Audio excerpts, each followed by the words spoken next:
What is up, guys? I'm Joshua Weissman, and today we're going to talk about life-changing, flaky buttermilk biscuits. And I'm going to show you how to make them.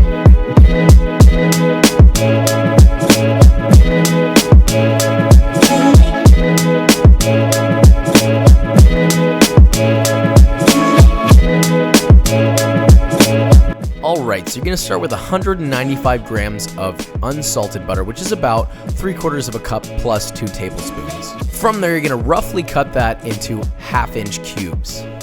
And in case you're wondering why I'm doing gram measurements now, a commenter suggested that he wanted more gram measurements, and I am a huge fan of precision in any recipe. Next, in a food processor, you're going to add 460 grams of all-purpose flour and spill it all over the table just a little bit. That way the measurement is not as precise, which equates to about 3 cups of flour. Next, you're going to add 1/4 teaspoon of baking soda, which looks like nothing, but I swear there was something in there. Then 8 grams of kosher salt, which is about 2.5 teaspoons. 10 grams of granulated sugar, which is about 2.5 teaspoons as well, and 10 grams of baking powder, which is also about 2.5 teaspoons. Pulse those dry ingredients just a few times to get it incorporated.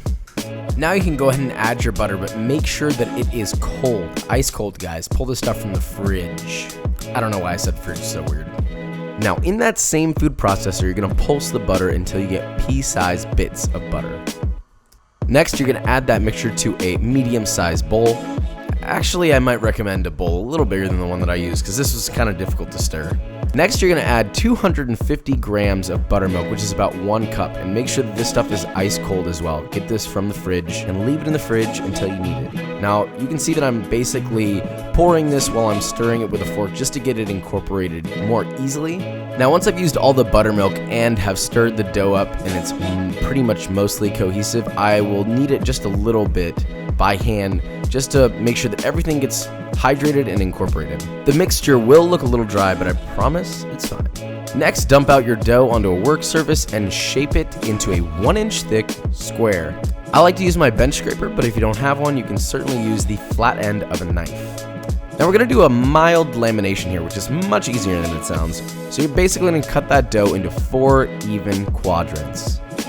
Once you've done that, you're going to stack each quadrant on top of one another.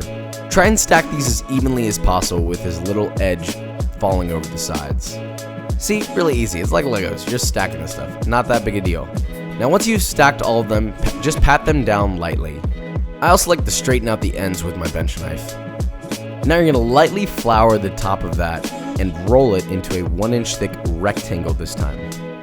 If the dough starts sticking to the roller, just lightly flour as you go, as needed.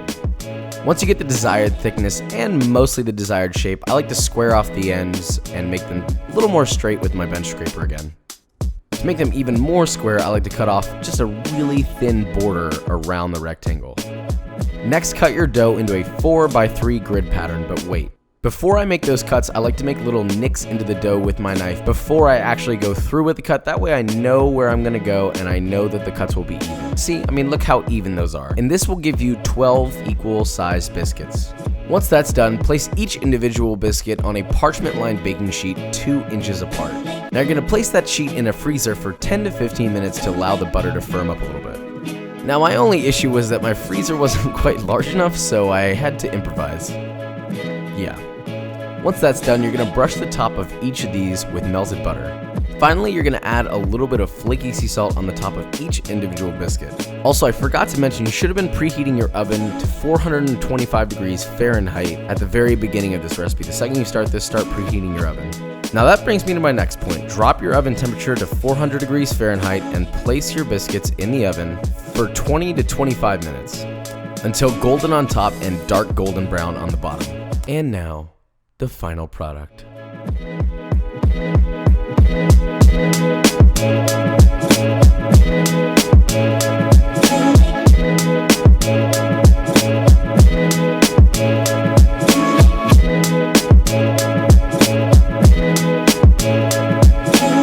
Alright guys, and that is it. And if you're wondering why it looks like I just took a shower, it's because I did. Yep. Anyway, these biscuits are super flaky, buttery. I mean, there's an insane amount of butter in them, so I mean, granted, it's gonna be buttery, but super flaky, buttery, and A perfect crowd pleaser that is insanely easy to pull together. Something that I think that my Southern mother would certainly appreciate, especially if she had them, except I ate all of them. But anyway, if you enjoyed this video, leave a like, subscribe, and I will see you next week.